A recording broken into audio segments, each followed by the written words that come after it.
Definisi perbankan Islam.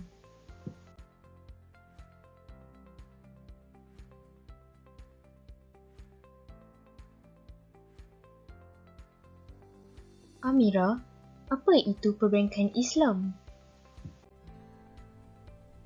Perbankan Islam merujuk kepada pengurusan wang yang berdasarkan syariat-syariat Islam.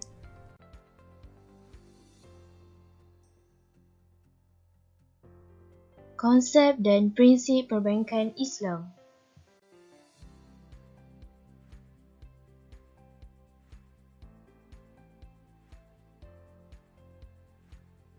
Konsep-konsep Islam yang digunapakai dalam perbankan Islam ialah perkongsian untung mudarabah, simpanan wadiah, usaha sama musyarakah, kos tokok murabahah dan sewaan ijarah.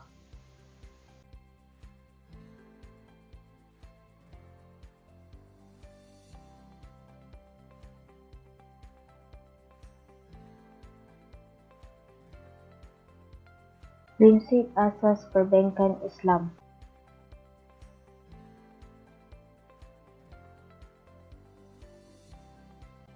Prinsip asas yang dipatuhi oleh perbankan Islam ada 3. Yang pertama, tidak boleh mengenakan unsur faedah interest yang menjurus kepada riba. Yang kedua, produk dan perkhidmatan mestilah halal dan patuh syariah.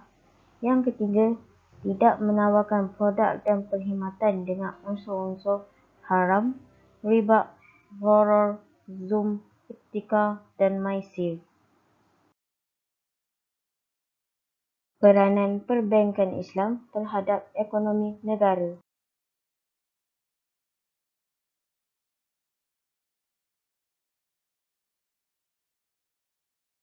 Peranan perbankan Islam terhadap ekonomi negara. Sistem perbankan Islam membantu dan menyokong pembangunan industri halal. Secara kolektifnya, pada tahun 2020, Bank Islam telah memperuntukkan dana sebanyak RM20 bilion untuk membiayai perusahaan kecil dan sederhana termasuk perniagaan dalam industri halal. Sistem perbankan Islam juga menjadi perantara ekonomi dalam memenuhi dan menyeimbangkan kehendak unit lebihan dana, surplus unit dan unit kekurangan dana, defisit unit. Perantara kewangan ini akan bertindak sebagai pemudah cara kepada proses penyaluran dana tabungan untuk pelaburan dan obligasi keuangan.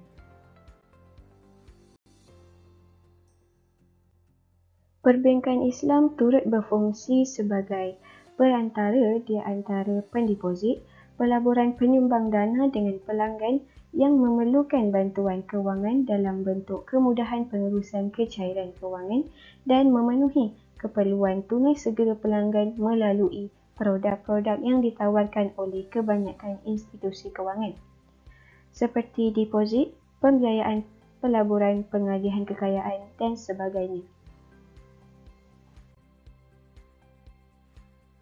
Seterusnya ialah contoh perbankan Islam di Malaysia.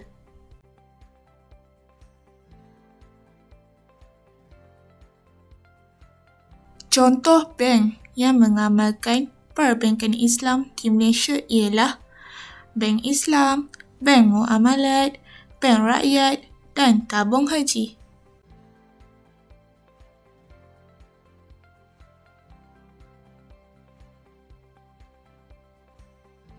Apa yang dapat dirumuskan daripada konsep perbankan Islam merujuk kepada satu rangka kerja institusi kewangan yang dijalankan berlandaskan prinsip syariah bagi merealisasikan keadilan dalam pengagihan kekayaan dan juga pendapatan.